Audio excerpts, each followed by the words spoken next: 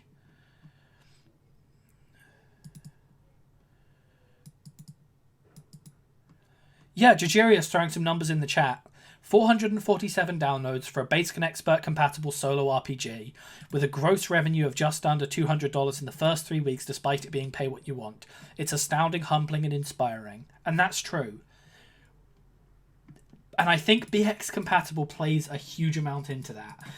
Because even if, I don't know how much you marketed it as being BX compatible, but it was shared in a lot of the BXy circles. And that's, you know, and that's a solo RPG module. That is a niche product. You know, that's not a general purpose adventure that anyone can run. That's not an introductory adventure. That's not half of the content people were making for Lamentations, like setting guides and rules and custom classes. It's a tiny niche product, same as mine.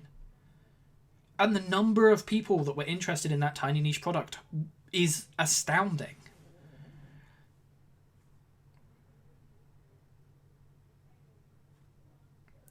Jajiria says, I won't say Old School Essentials is necessarily going to achieve all of your hopes and dreams of being a unifier, because I think people are like, yikes, unification, we're scared.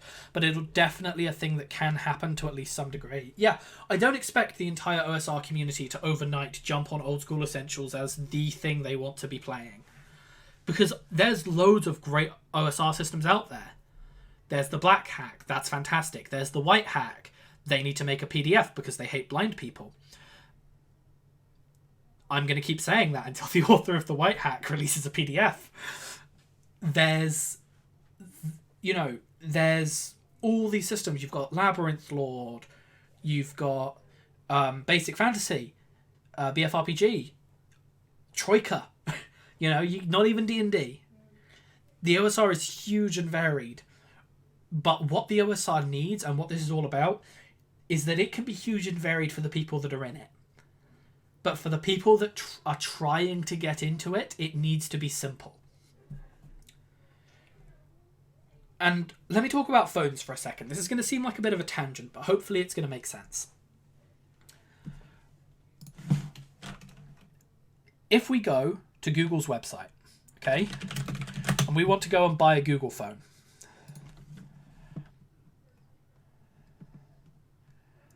we are presented with the budget option, the high-end option, and the previous generation. It is nice and easy. There are extra choices if you decide you want, but it presents you with a fairly reasonable choice of the budget option, the high-end option, and the previous generation. If we go to Apple's website,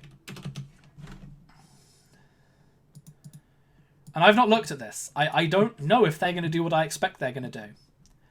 But they are. They tell us.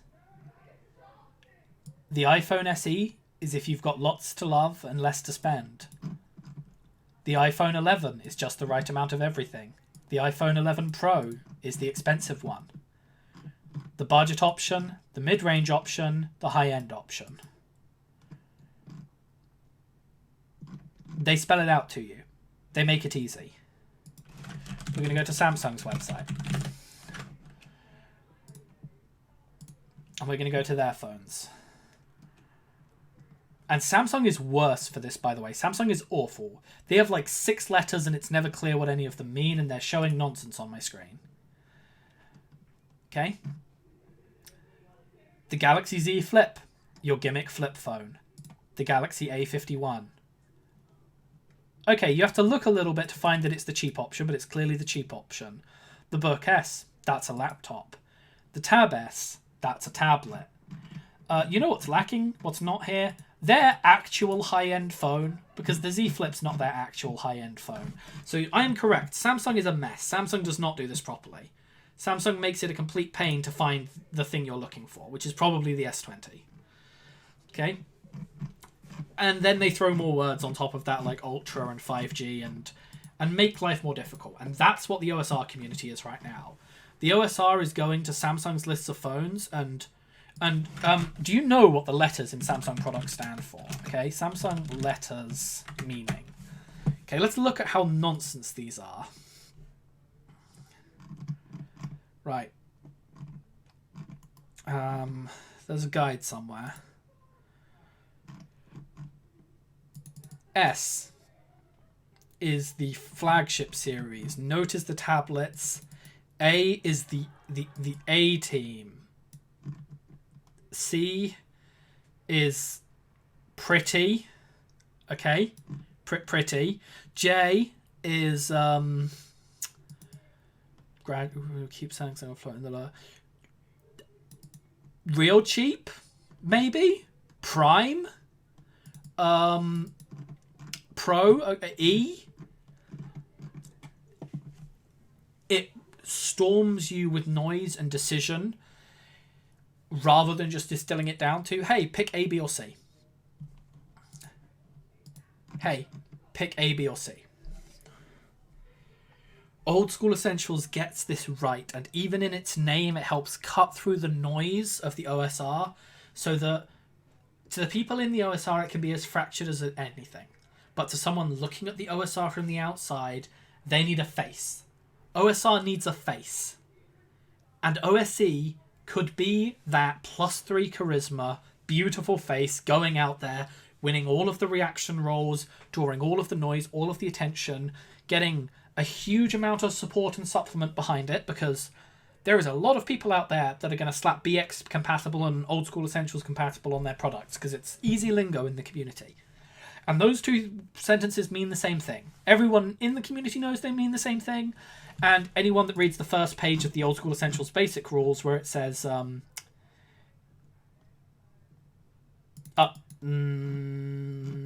is it on the second page? Hold on. Here we go. There is a point where it talks about compatibility and it being 100% compatible. That might be in the core rules. Here we go, heritage. We have anyone that makes it to page 7 of Old School Essentials knows for a fact that anything that says it's compatible with Basic and Expert is also compatible with Old School Essentials. And so just letting Old School Essentials be the face of the OSR, this extremely well produced, extremely pretty, clear, easy to run, easy to play, easy to get started with, easy to know what products to buy, easy to find supplementary material for system, opens doors and opens the world of the OSR to people that it was not previously available to. Or to people that saw it from the outside, saw how fractured it was, saw how messy it was, and went, you know what? I don't know if I can navigate these waters. I need an Old School Essentials waterborne navigation panel. Watch it not be in here.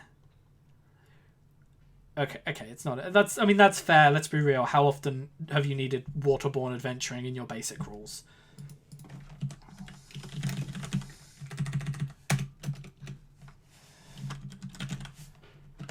I need my my waterborne adventuring tables in order to navigate these waters. And that is what Old School Essentials is.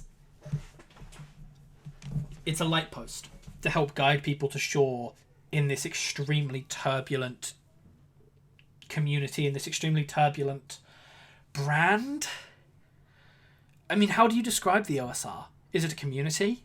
Is it a overarching branding that gets slapped on top of loosely compatible things? Is it a philosophy? What it is a mess. But at the heart of the OSR, and this is where my title comes in, is simplicity. Every modern OSR game is focused on simplifying things down as much as possible to get you playing the game as quickly as possible and not spending hours and hours reading the rulebook. But it is not simple. Because there is so much choice. And Old School Essentials doesn't just restore simplicity, it restores the choice being simple. So this has been my 44-minute long stream and 34-minute video in which I proselytize the fact that Gavin is amazing and I'm grateful for everything he's done for the Old School community.